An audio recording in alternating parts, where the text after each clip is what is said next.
네, 여러분 안녕하십니까?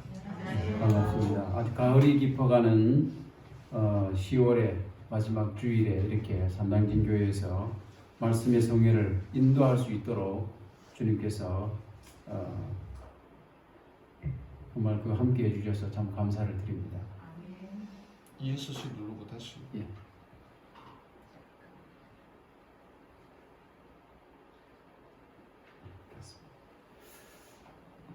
하나님의 인도하심이 올해만큼 저는 크게 다가온 적이 없었던 것 같아요. 정말 작년에도 그 전해에도 아무 일 크게 없이 이렇게 계속 사계가 바뀌고 그 다음에 시간이 흘러갔었기 때문에 막연하게 한편으로는 주님을 기다렸던 것 같습니다. 근데 올해를 보내면서 한 해를 송두리째 전혀 예상치 못했던 시간을 보내면서 하나님의 인도하심이 얼마나 큰가 다시 한번 느끼는 기회가 됐습니다. 그래서 이 말씀의 성회를 통해서 우리가 다시 한번 그러한 사실을 확인할 수 있으면 얼마나 좋을까 하는 생각을 해보게 됩니다. 여러분 그 세뮤얼 헌팅턴이라는 하버드 대학 교수가 그의 책 문명의 충돌이라는 책에서 무슨 이야기를 했는가 하면 이 세계 문명을 서구 문화, 그 다음에 중화, 중국권 문화, 이슬람 문화, 정교 문화, 힌두, 인도 쪽이죠. 문화, 라틴 아메리카 문화, 남미, 그 다음에 아프리카 문화, 그 다음에 참 대단한 일본 문화가 우리와는 생각하는 건 달리 대단하게 느껴지는 것 같아요. 한 나라밖에 안 되는데도. 일본, 아주 독특한 아시아의 사실 우리는 중국을 생각하지만 세계적으로 나가보면 일본이 굉장히 존중받는 국가입니다. 우리와는 달리 한때 우리가 피해를 입었었기 때문에 그렇지만 이 구분해놨어요. 8개로. 그러면서 이분이 뭐라고 얘기했는가 하면 미래의 문명 충돌은 서구의 오만함, 그 다음에 이슬람의 편협함, 그 다음에 중국 문화입니다. 중화의 자존심이 복합적으로 작용하는 문명 간의 단층 면에서 발생할 것이다. 충돌이 일어날 것이라는 거예요.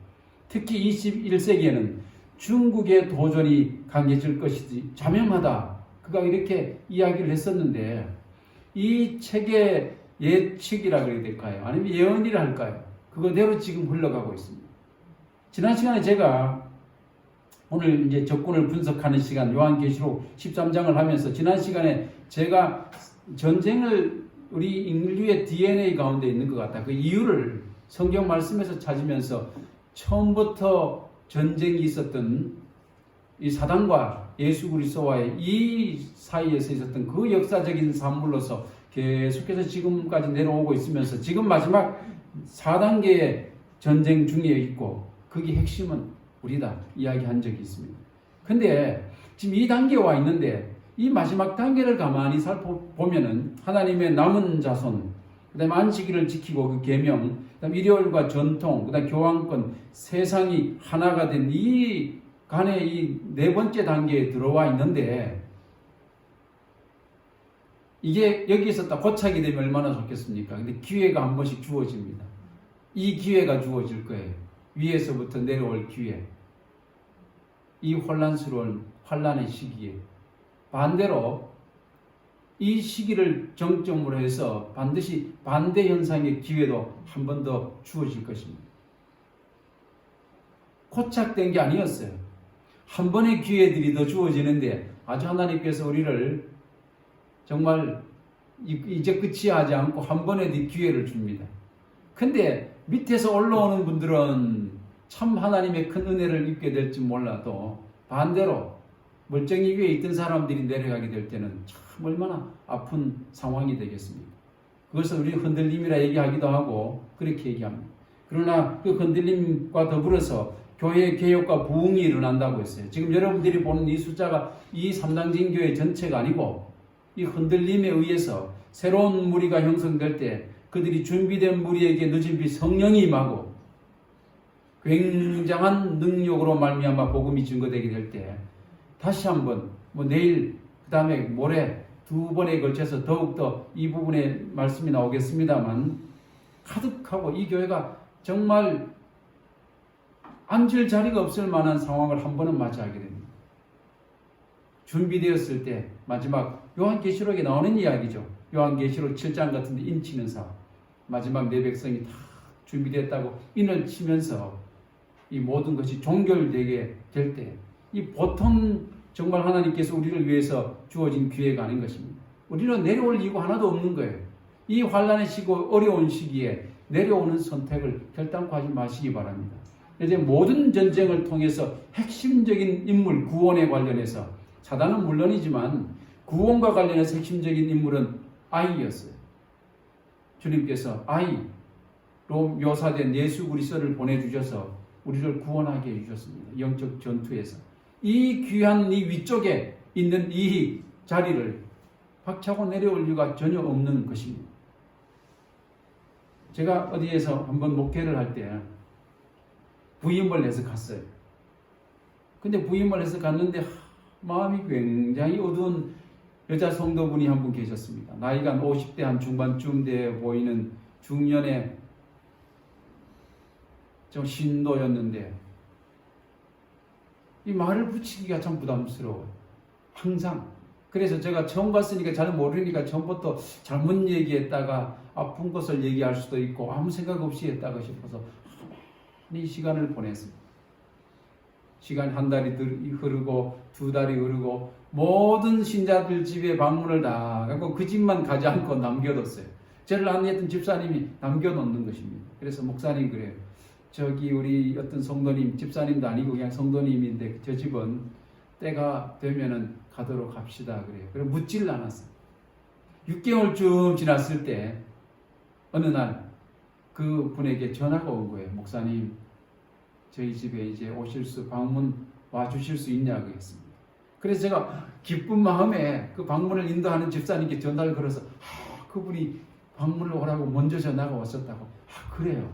그러면 가도 되겠습니다. 우리가 몇몇 여집사님들하고 쫙 갔는데 그분이 왜 그렇게 6개월 동안 마음이 어두우니 얼굴 밑에도 그것이 나타났던가 하면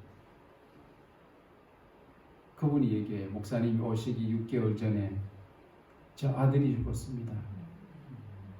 어떤 아들인가 하면 얼마나 똑똑하고 공부를 잘했든지 정말 그 당시에 저보다가 나이가 그 아들이 한 2살 정도 많았었어요. 그 당시에. 조금 어렸었던 것 같네요. 좀 많았던 게. 조금 더 어렸었던 것 같아요. 한두 살 정도. 근데 그분의 아들이 공부를 잘해서 서울대학을 나왔어요.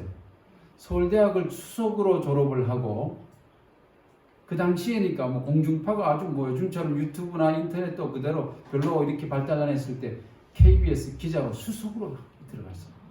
키가 1m 88이었고 몸도 좋고 아주 배도 나오지 않은 청년이 아주 사진을 보면 인물이 너무 좋아요.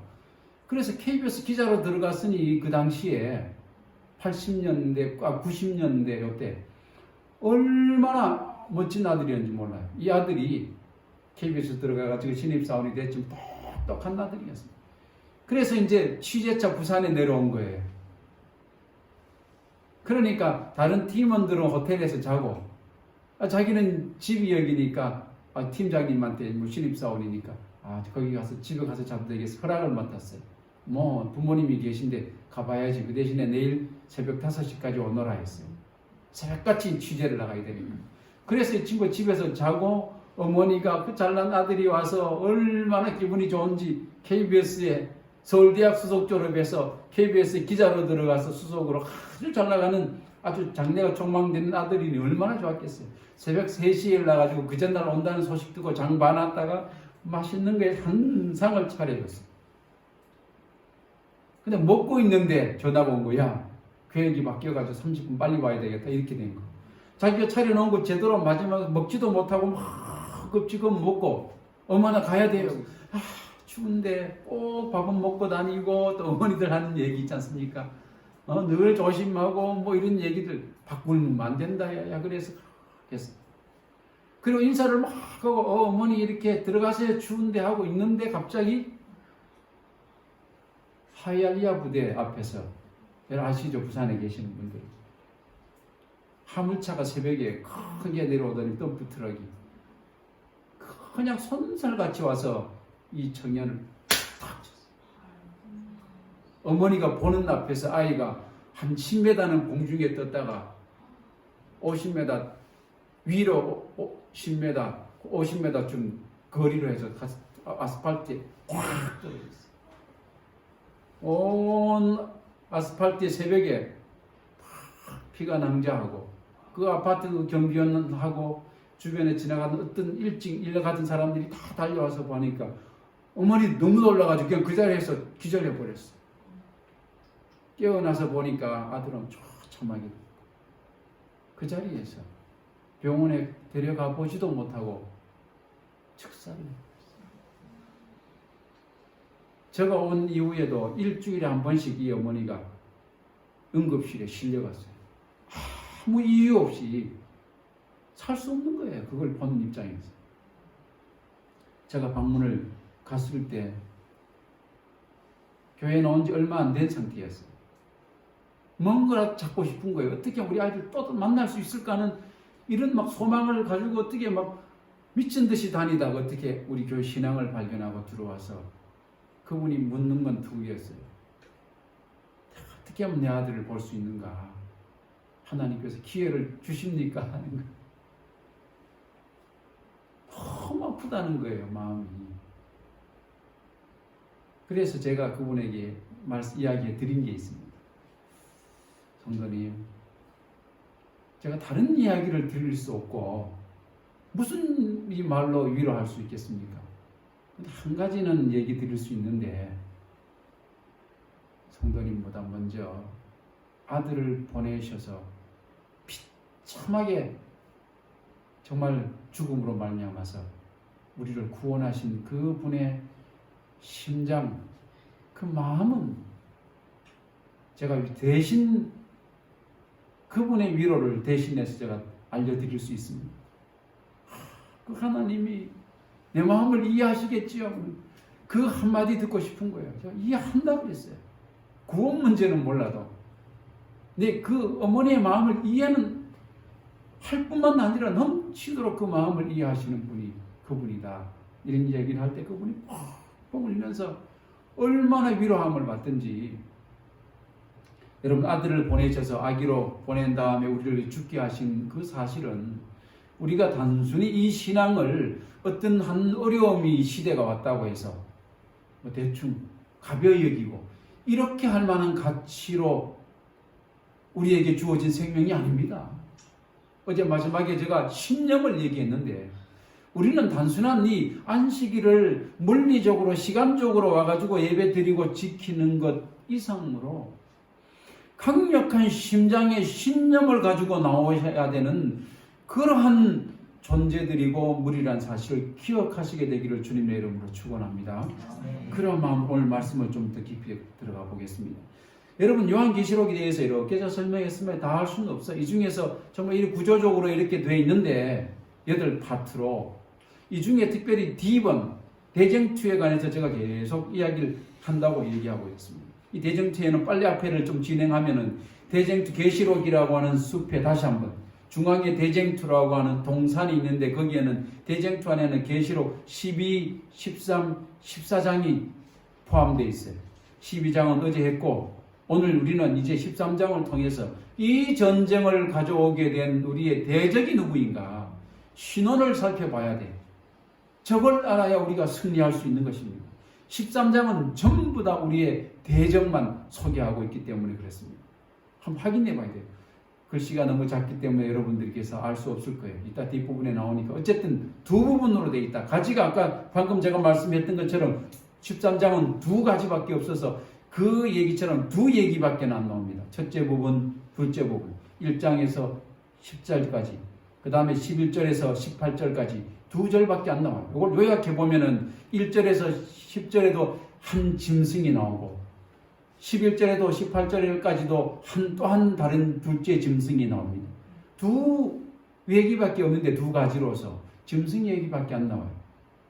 첫 번째 짐승은 복합 짐승, 다니엘 7장에 있는 짐승에 합쳐놓은 짐승 얘기가 나오고 용 얘기, 사단 얘기가 나오고 이게 죽었다가 다시 살아나는 얘기가 나오고 그 다음에 경배를 강요하는 내만 믿으라, 무조건 내만 믿어야 된다 하는 소위 그러한 그 강요하는 얘기가 나오고, 그 다음에 하나님과 그의 백성을 회방하고 아주 참남된 말을 하고 하나님의 백성과 싸우는 얘기가 나오고 경배를 강요하는 이 내용을 보니까 틀림없이 하나님의 편에 서 있는 존재는 아닙니다. 두 번째 짐승을 넘어가 보면 새끼 양처럼 땅에서 올라온다. 조금 전에는 바다에서 올라오고 이번에는 땅에서 올라옵니다. 두 뿔이 있는데 용처럼 말해요. 이 짐승은 새끼 양처럼 생겼는데 말은 용같이 하는 걸 보니까 이 존재도 사단과 관련이 있는 존재입니다. 앞에 이 짐승, 먼저 나온 짐승의 권세를 부리고 그에게 경배하고, 그러니까 앞에 나온 짐승의 하수인쯤 되는 듯한 느낌을 받는 짐승입니다. 그래서 이적을 행하고 먼저 나온 짐승의 우상을 만들고, 먼저 나온 짐승의 우상을 만든다는 것은 유사 종교 단체 같은 이 사이비 단체들, 수많은 종교 단체들을 많이 만들어내는 것을 의미하고 있습니다. 경배하지 않는 자는 죽여요. 앞에 짐승을 경배하게 하고 안 하면은 죽이는 것입니다. 이마에나 손에 표를 받게 하는, 이거는 뭐 내일이나 그 다음 주에 좀 더, 그 다음 날에 조금 더 자세하게 나온다 생각됩니다. 표가 없는 자는 매매, 이 상업권, 경제권 관련돼서까지 이런 문제를 일으키는 아주 독특한 짐승으로 되어 있어요. 두 짐승은 다른 짐승이지만 사실은 한 편입니다. 우리 입장에서 보면 공동의 적이에요. 그 다음에 가만히 보니까 겉으로 볼 때는 두 번째 짐승이 매우 대단한 능력을 발휘하는 것 같은데 알고 보면 첫 번째 나온 짐승 하수인, 그게 오른팔쯤 되는 느낌을 좀 받습니다. 우리가 뭐 잘 아는. 그래서 이 두 짐승을 이렇게 그림으로 묘사하면은 좀 자세하게 보면 이렇게 돼 있어요. 오른쪽에 거는 양같처럼, 새끼 양처럼 생겼고 용처럼 말한다. 쉽게 짐승의 모양을 만들어낼 수 있는데, 이 왼쪽의 짐승을 자세히 보면은 좀 다니엘 7장에 있는 짐승과 비슷하게 되어 있습니다. 여기 보니까 방금 다니엘 7장의 짐승이라 얘기했지만은 내용은 지금 요한계시록 13장 1절부터 보니까 바다에 한 짐승이 나오는데 10뿔이 있고 머리가 7이고 그 뿔에는 10면류관이 있고 그 머리들에는 참남된 이름이 있고, 뭐 짐승은 표범 비슷하기도 하고 발은 곰의 발 같고 입은 사자 같고 하여튼 이렇게 섞였어요. 그래서 이 소위 말하자면은 이 다니엘 7장에 나오는 이 짐승들을 딱 합쳐놓으면은 요한계시록 13장 1절로 10절에서 나오는 이 짐승 요 모양이 됩니다. 이런 짐승이 이 땅에 존재합니까? 실제적으로는 존재하지 않을 수 있어요. 근데 성경이 상징으로 이야기하고 있기 때문에 이 존재가 사실은 우리 참 가까이에 있는 것입니다. 계속해서 좀 보면은, 그러므로 이 요한계시록 오른쪽에 13장에 있는 첫 번째 나온 짐승은 우리가 아는 것처럼 다니엘서를 보면 금신상이 나옵니다. 머리부터 정금이요, 은가슴, 그 다음에 소위 엉덩이 쪽은 동, 그 다음에 다리 쪽은 철, 발은 흙하고 철하고 섞였다는 걸 알고 있습니다. 이 금머리는 우리가 아는 것처럼 사자와 다니엘 7장에는 사자로 묘사되어 있고 날개가 달린, 그 다음에 은가슴은 우리가 아는 것처럼 곰으로 묘사가 되어 있고, 그 다음에 엉덩이 동은 소위 말하자면 이 표범, 날개가 4달리고 머리가 4개인 표범으로 묘사되어 있고, 그 아래쪽 로마는 아주 괴기한 짐승으로 다니엘 7장에 되어 있는데, 이 바벨론, 메데 페르시아, 그리스, 로마로 내려가는 이 나라들을 이렇게 묘사하고 있습니다. 다니엘서에서 보면. 근데 이것이 합쳐져 있다고 하면은 정말 하나님의 백성을 대적했던 바벨론부터 해서 로마까지에 있었던 이 고대의 위대한 왕국들의 가장 좋지 않은 적 그리스도, 반하나님적인, 반이스라엘적인 모든 요소들, 우상적이고 정말 이 소위 하나님을 대항해서 싸우려고 했던 수많은 민족들의 신 포함해서 문화, 그들의 정치, 경제, 그 모든 것을 아우르는 하나의 존재로서 그들이 존재했었는데, 이 모든 나라들이 한 번에 묶여서 계시록에는 소개되고 있으니 이 존재가 어떤 존재이겠습니까? 쉽게 생각해도 보통 존재는 아니겠지요. 고대 왕국에 나타났던 어떤 바벨론 같은 나라보다, 어떤 메데 페르시아 같은 나라보다, 어떤 그리스나 로마와 이 나라와는 전혀 다른 성격, 더욱더 강력한 존재로서 이 마지막 시대에 우리에게 나타난 것입니다. 쉽게 대적할 수 없는 존재인 것입니다. 그래서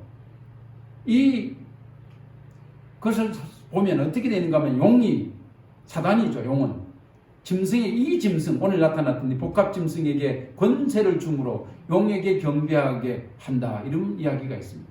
그러므로 보면은 사단이 있고 이 복합 짐승이 있고 아까 새끼 양이 있어요. 이 세 존재는 다 한 배를 탄 존재입니다. 새끼 양 같은 존재는 이 앞에 나온 이 짐승을 위해서 일하는 것 같고 이 복합 짐승은 용을 위해서 일하는 소위 말하자면 하나님을 대적하는 그룹 가운데 있는 것입니다. 근데 5절에 보니까 짐승이 큰 말, 이 짐승이 말과 참남된 말을 하는 입을 받고 또 42달 일할 권세를 받았다. 어제 제가 자세하게 설명을 하지 않았는데 42달은 제 예언 해석에 있어서 연일 원칙에 의해서 42달을 1로 나눠보면 1260일이 됩니다. 그건 연일 원칙에 의해서 민수기 14장 34절이나 에스겔 4장 6절에 의해서 예언을 연구하는 모든 성경학자들이 공히 우리가 쓰는 것 1260년이 돼요. 이 짐승은 기괴한 짐승은 1차적으로 1260년 동안 과거에 활동했던 강력한 군주도 아닌 것이 군주와 같습니다. 왜 이 짐승이 특별한 짐승으로 1260년 42달 일할 권세를 얻었다고 얘기하는가 하면 앞에 소개했던 바벨로니아의 왕들 같은 존재들, 메데페르시아의 왕들 같은 존재들, 그리스의 수많은 왕들, 로마의 많은 왕들 같은 존재와 같은 그런 소위 한 국가의 왕들을 발 아래 놓고 있기 때문에 그렇습니다. 발 아래 놓고 있기 때문에.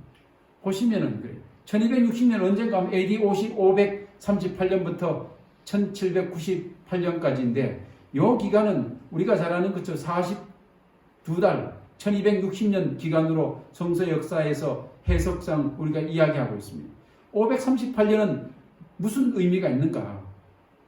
1260년 기간에서 533년에 로마 황제 유스타니안 황제는 정말 서로마 지역을 회복하는 일에 교회의 힘을 조금 더 이용하기 위해서 당시에 교회 감독을 전 교회의 머리로 삼고자 했는데 이 게르만족의 세 국가가 결사반대했습니다. 왕이시여, 어찌 우리가 우리 왕들 위에다가 종교적 지도자를 놓을 수가 있겠습니까? 그건 안 됩니다. 그렇게 하자 그 일을 이루기 위해서 저스타니안 황제가 헤루리, 반달, 돈코트를 무력으로 눌러버렸어요. 그래서 마지막 눌렀던 돈코트가 538년 누르고는 바로 소위 말해서 로마 교회 감독을 전 세계 머리로 선언하는 일이 538년에 있으면서 스스로 로마 황제가 그 밑으로 들어가 버려요. 그 똑같은 그 어떤 장면이 21세기에도 어떤 새끼양 같은 존재가 과거 로마의 황제처럼 그런 역할을 밑으로 들어가는 역할을 하는 것입니다. 그것이 마치는 것이 1798년인데 1260년이 매우 신기하게 정확히 맞아떨어진 것은 무슨 일 때문인가 하면 프랑스 혁명 때문입니다.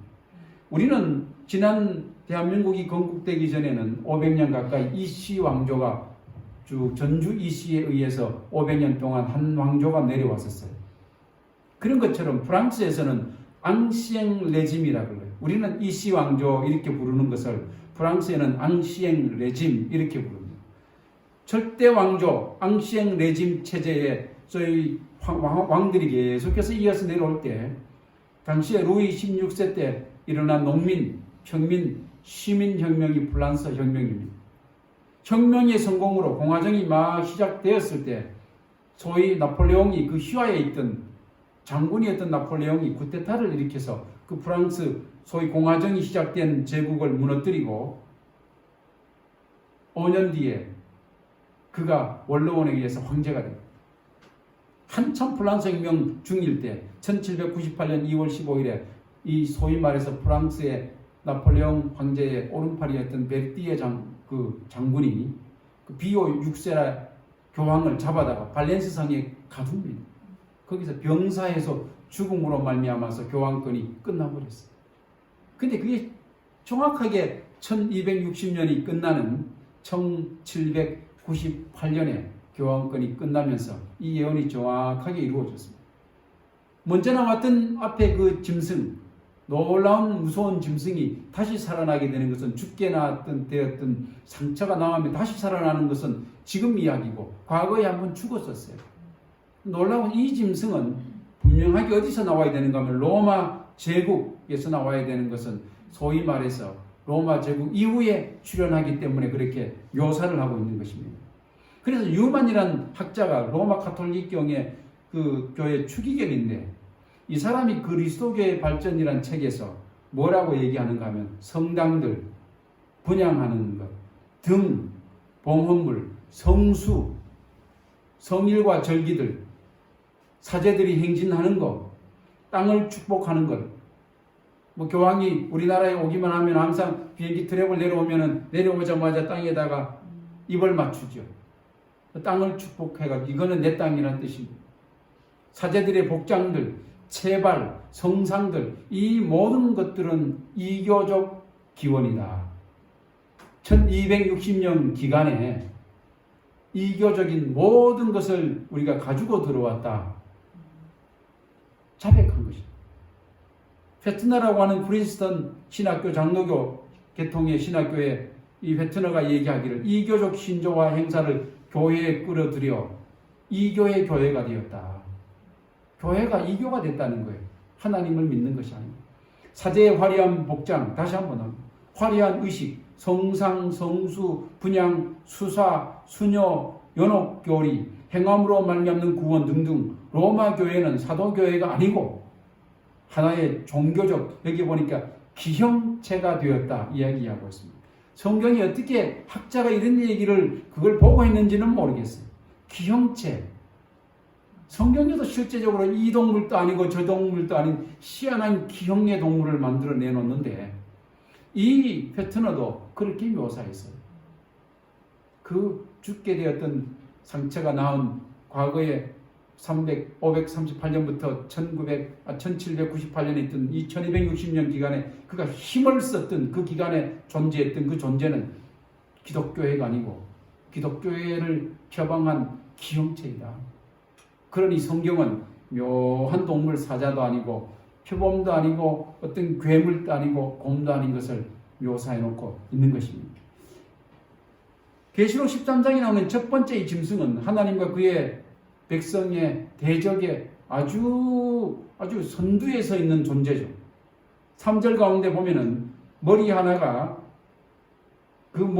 상하여 죽게 된 것 같더니 죽게 되었던 상처가 나오매 온 땅이 이상히 여겨 그를 따른다 말씀하고 있습니다. 이상해. 죽게 나왔던 상처가 분명히 다시 살아나 부활할 것에 관한 예언이 되어 있고 많은 백성들이 그를 따른다고 얘기해 있어요. 부활하니 그를 배척하더라가 아니고 따르는 거예요. 이렇게 된 역사적 사실은 우리가 알고 있던 교황권인데 죽었던 교황의 부활은 라테란 조약이죠. 참 이거는 우리가 이 내용은 사실 이 예언 해석에 있어서 역사적인 증명을 함에 있어서 뭐 고전과 같은 거예요. 전혀 새로운 것은 아닙니다. 1929년 교황 비오 11세, 6세가 발렌시성에 감금되어서 사망을 했었는데 11세가 다시 나타나서 이탈리아의 무솔리니 정권과 라테란 조약을 체결해서 잃었던 교황령 바티칸을 다시 찾았어요. 살아난 거예요. 근데 중요한 거는 다음입니다. 살아난 뒤에 2차 대전이 끝난 이후에 교황권이 가만히 세계 정세를 바라보고 있자니 제스위트를 통해서 가지고 온 정보에 의하면 유럽의 어떤 국가보다가 신대륙으로 건너가서 건설한 미국이 가장 강대국이 된다는 정보를 알고 아직까지는 수교가 되지 않은 상태지만 거기에 교두보를 마련하기 위해서 그들이 소위 말해서 작업이 뭔가 하면은 가톨릭 신자로서 대통령을 만들어낸다 했어요. 그래서 탄생한 대통령이 미국에서 보면은 정말 가장 유명한 대통령이지만 사실은 내용은 그렇습니다. 존 F 케네디 대통령을 만들어내면서 존 F 케네디 대통령, 케네디가는 왕실이 없는 유럽에서 넘어갔지만 다 왕실이 있었던 소위 말하자면은 그 향수에 젖어 있던 이민자들에게 마치 미국의 왕실 같은 집안으로 각인을 딱 시켜버리고 철저한 카톨릭으로 도배를 해버렸어요. 이게 카톨릭이 작업을 한 내용입니다. 그 이후에 훨씬 더 많은 일이 있었는데 우리가 잘 알고 있는 것처럼 이 뒷부분에는 이 두 번째 동물을 얘기할 때 나옵니다만 레이건 대통령 때 수교까지 할 때 제스위트의 기록에 의하면은 갑자기 이 대통령의 이름이 생각 안 나네요. 사망한 레이건 대통령. 레이건 대통령이 수교를 하는 당시에 미국에 있는 최고위층 중에서 공무원 가운데 제스윗이 포섭해서 제스윗으로 이미 되어 있는 사람들 그 명단이 2200명이 있었다고 소위 알베르토 신부가 그 안에 제스윗에서 나오면서 발표한 책 가운데 기록되고 있습니다. 그러니까 수교를 할 수 있었던 거예요. 케네디 대통령 때부터 고위층들에게 철저한 제스윗적 교육을 시키는 존재들이 미국 소위 고위층 가운데 가만히 아주 지도새도 모르게 깔아놓은 사람들이 엄청나게 많이 있었던 것입니다. 그것을 위해서 이 둘째 짐승이 그러므로 분명히 새끼양같이 순결하게 보이는 양인데 용같이 이야기할 수 있었던 내막에 그런 것이 있는 거예요. 11절에 보면 그러므로 두 번째 짐승은 이렇게 소개하고 있습니다.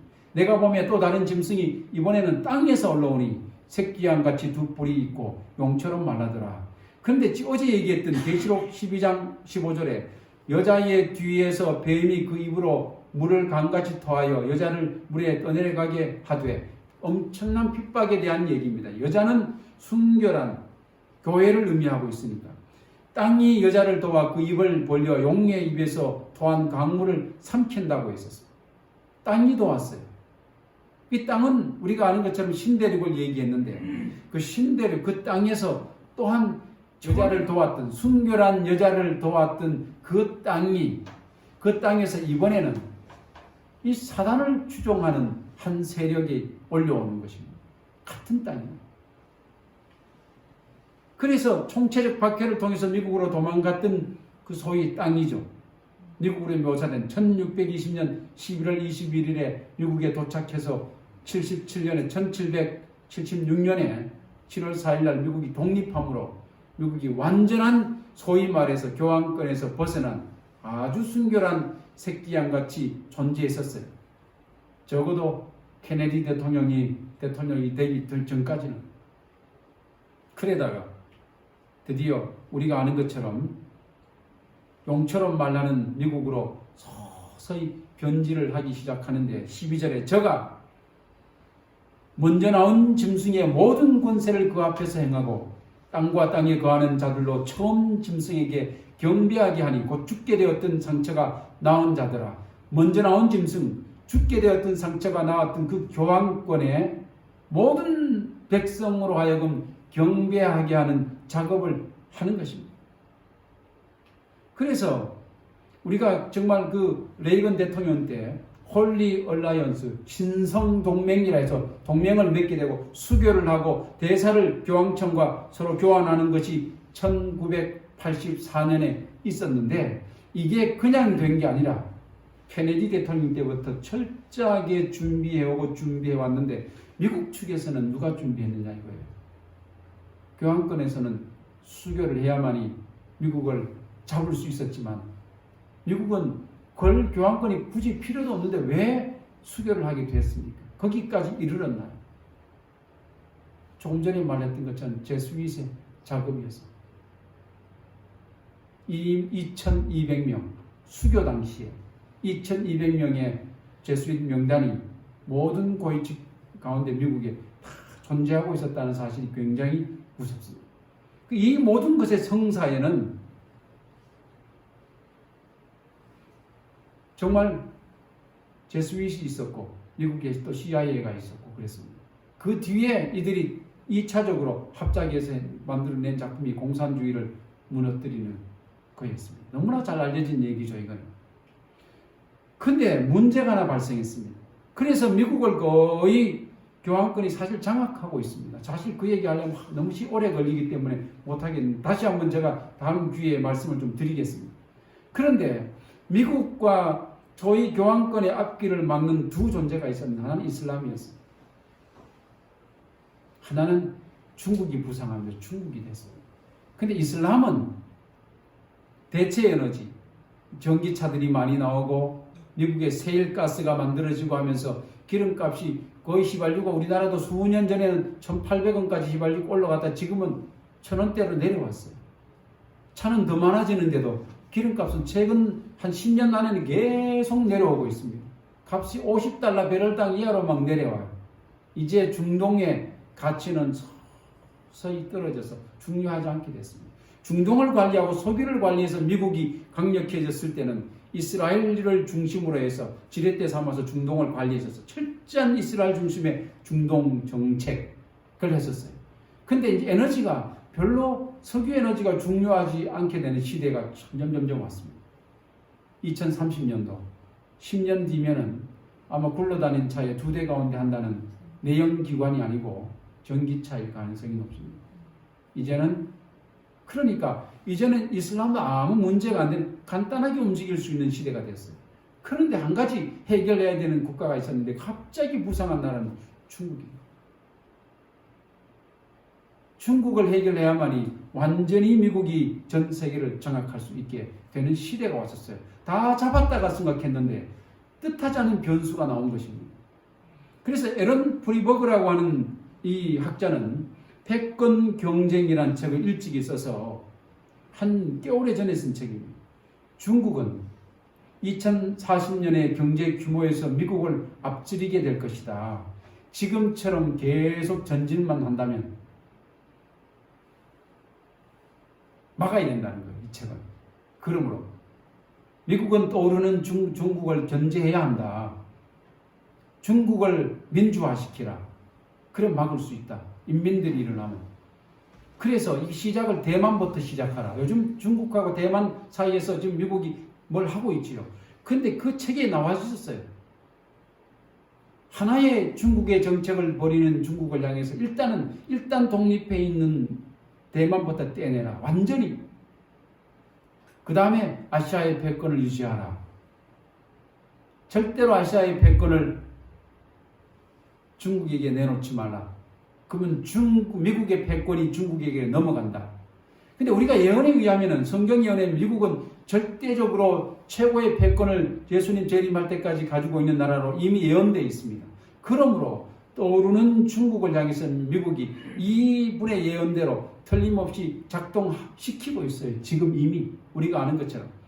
그래서 대학신문에 보면은 떠오르는 중국이라는 태양, 앞으로의 세계는 이 패권 경쟁을 막 줄다리기를 계속 얘기하고 있었어요. 그래서 많은 학자들 중에 일부는 미국의 시대가 저물지 않느냐 이런 예언까지 하고 있었습니다. 만일 중국이 미국을 누르고 실제적인 패권 국가가 된다면 성경은 어떻게 됩니까? 폐기처분. 저와 여러분들이 이렇게 오늘 이 시간에 나와서 애쓸 필요가 없는 시대입니다. 근데 결단코 그렇게 되지 않는 것은 이것을 알고 있던 미국이 이미 작업을 시작한 거예요. 그래서 왜 시작하게 되는 건 프란치스코 교황은 공산당의 위험을 모른다고 하면서 홍콩에 있는 추기경이 경고를 하기 시작했어요. 그러자 여기에서 미국에게 오다를 줬겠지요. 교황도 중국에 꿇었나? 공산당은 임명은 주교했던 칠명을 받아들이기로 했어요. 소위 말해서 공산당이 주교를 먼저 임명을 해서 교황청에서 제감하세요. 이렇게 됐었어요. 이 상태가 굉장히 좋지 않게 미국에서는 바라봤어요. 이 상황을. 중국 공산당이 가톨릭 사제 박해하는 사례가 자꾸 있게 됐습니다. 그러자 드디어 미국에서 나섰어요. 폼페이오가 교황청에 경고하기를 중공은 하나님을 당 아래 시진핑을 신격화한다 했는데 여기에 경고라고 되어 있는데 경고가 아니고 내가 기사를 다 알고 보니까 요청한 거예요. 교황님, 지금 공산당이 가톨릭 위에 있으려고 하고 있습니다. 절대로 그런 일이 없도록 해달라는 요청을 하는 것이 이 내용이었어요. 실제로 보면. 근데 기자는 경고라고 되어 있습니다만 이런 예언적인 것을 모르기 때문에 미국이 더 센 줄 알고 경고라고 묘사했지만 실제적인 기사는 요청하는 걸로 되어 있었습니다. 아주 공손하게. 이런 것들이 들어오면서 중국을 누르기 시작한 거예요. 미국 제재를 버티면 된다는 착각이다 이렇게 했어요. 그래서 하웨이를 시작해가지고 계속해서 중국을 거의 고립시키고 있습니다. 중국이 왜 이렇게 그러면 고립되게 되어 있는가? 중국이 쓴 정책이 바로 이겁니다. 1대1로라는 거 들어보셨습니까? 우리 정부도 미국 정부의 반대를 무릅쓰고 상당 부분 여기에 협조하고 있습니다. 중국이 하는 정책에. 소위 말해 실크로드를 만드는 거예요. 중국에서부터 저 유럽까지. 가장 강하게 유럽에서는 중국을 도와서 1대1로를 했던 나라는 이탈리아입니다. 그래서 코로나가 왔을 때 초기에 이탈리아가 가장 큰 어려움을 당한 이유가 수많은 중국인들이 교류하고 있었기 때문에 빨리 퍼졌어요. 이탈리아였어요. 그 다음에 막지않아 또 우리나라 초기에 굉장히 어려웠지요. 그 다음 바다로 또 이렇게 1대1로 해서 이 1대1로를 통해서 미국이 장악하고 있는 세계를 중국이 하나의 벨트로 만들기 위한 작업을 했던 거예요. 패권을 잡기 위해서. 그러자 기막히게 중국발 코로나가 발생해서 중국을 포위하기에 골머리를 앓고 있던 미국이 전 세계를 끌어들일 기회를 중국이 제공했어요. 악수를 중국이 뜬 겁니다.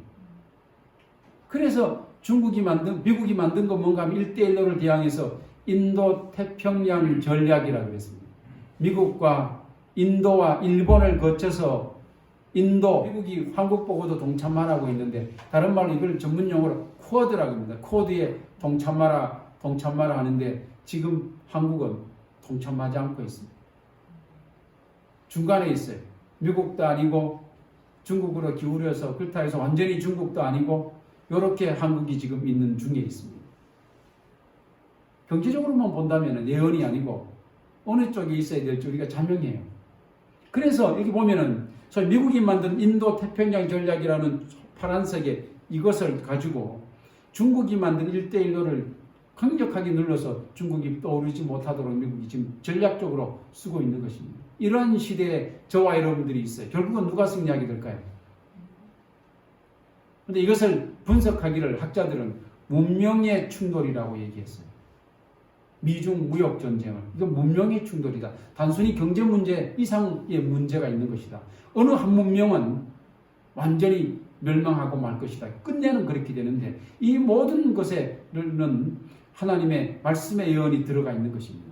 여기 보니까 이렇게 돼 있어요. 미중 무역 전쟁이 문명의 충돌 방향으로 프레임이 짜여짐에 따라 서구 문명을 대표하는 미국과 동양 문명을 대표하는 중국이 충돌이 시작되었다. 이야기하고 있습니다. 결국은 이 문명 충돌을 통해서 이 보이지 않는 경제전쟁, 문명전쟁을 통해서 한 나라는 이 역사 속으로 사라지는 것은 아니라도 거의 유명무실하게 될 가능성이 굉장히 높은데 분명하지만은 성경 예언적으로 보면 결국은 승리는 누가 하게 될 것입니까? 미국이 하게 됩니다. 그리고 이 미국이 모든 것을 장악한 뒤에 누구를 위해서 일하게 될까요? 하나님의 백성입니까? 먼저 나온 짐승 사단이죠. 미국은 절대적으로 교황권을 위해서 일하게 되어 있습니다. 오늘 저는 적군을 분석함에 있어서 교황권과 미국이 어떤 관계에 있는지, 이런 경제권이 어떻게 돌아갈지 내일 시간에 좀 더 자세한 얘기를 하겠습니다만 그들이 할 수 있는 건 두 가지예요. 종교적인 제한, 12절에 나옵니다. 종교적인 제한이 있습니다. 저와 여러분들이 결정적으로 어려움을 당할 가능성이 높은 분야예요. 두 번째는 소위 말해서 경제적 활동의 제한이 있습니다. 이 제한이 가동되게 될 때 많은 사람들이 처음 제가 슬라이드 보여줬을 때 위에서 내려올 사람이 있고 밑에서 또 올라올 사람도 있다고 말하게 될 때 어떤 정말 코스를 밟게 될지 우리는 알 수 없어도 정말 하나님께서 우리와 함께하다 있다는 사실, 우리 앞에는 우리의 사령관이 따로 그 아이로 하나님께서 보내셨던 그분이 우리와 함께 있다는 사실을 반드시 기억해야 됩니다. 그렇지 않으면 다 지게 돼 있어요. 우리 힘으로는 이겨낼 수 없는 세력이 올라오고 있기 때문에 그렇습니다. 그래서 그걸 666이라고 마지막 말씀 가운데 오늘 본문에 이야기하면서 오른손이나 이마에 그 표를 받지 말라고 했어요. 그 세력이 어떤 것으로 그것을 기반으로 해서 하나로 모일 것을 얘기하고 있습니다. 그 모이는 것을 목요일날, 금요일날 얘기하기 전에 하나님의 깃발이 먼저 펄럭이는데 내일 아군 소집령을 통해서 한 깃발 아래로 다 모이게 하게 될 때 결단코 여러분 거기에 남아있지 마시기 바랍니다. 혹시 마음이 이 코로나 시대에 그쯤 3분의 2쯤 갔었어도 지금 빨리 다시 돌아올 때예요. 그 수를 세어보니 사람의 세이 666이라 있는데 좀 자세한 내용은 16절로 18절은 내일과 모레에 걸쳐서 아군과 적군의 양측의 소집령이 내려질 때 한쪽의 깃발 아래 서게 될 것입니다. 그때 우리가 좀 더 자세한 많은 것을 알게 될 터인데 사단의 대리자이자 우리의 적을 꿰뚫어 보는 전사들을 주님께서 내일 부르는데 18절 가운데 지혜가 여기 있으니 총명이 있는 자는 잘 분별해서 소집령에 나오라 주님께서 말씀하고 있는 것입니다. 하나님은 마지막 시대 최후의 전쟁을 위해서 이러한 오늘 소개한 적이 누구인지 그 적의 의도가 뭔지를 다 깨달아서 알고 있는 지혜와 총명을 가진 자들을 하나님께서 소집령을 내리실 것입니다. 내일 그 소집령 아래에 우리가 어떤 모양으로 모여야 될지 다시 한번 깊이 생각하시면서 어떠한 시대에도 어떤 환난이 와도 어떤 고난이 우리 앞에 와도 우리의 목숨이 우리 앞에 우리의 모든 것을 앗아가려고 할지언정 우리의 강력한 하나님을 향한 신념과 우리의 믿음의 노덕들이 보였던 순교자적 정신으로 오직 주님의 깃발 아래 서야 될 시기가 있다는 사실을 깨달으면서 그 시기를 향해서 그때를 향해서 우리의 믿음을 더욱더 강하게 경주하게 되는 저와 여러분 되시길 빌면서 오늘 말씀을 마치겠습니다. 아멘.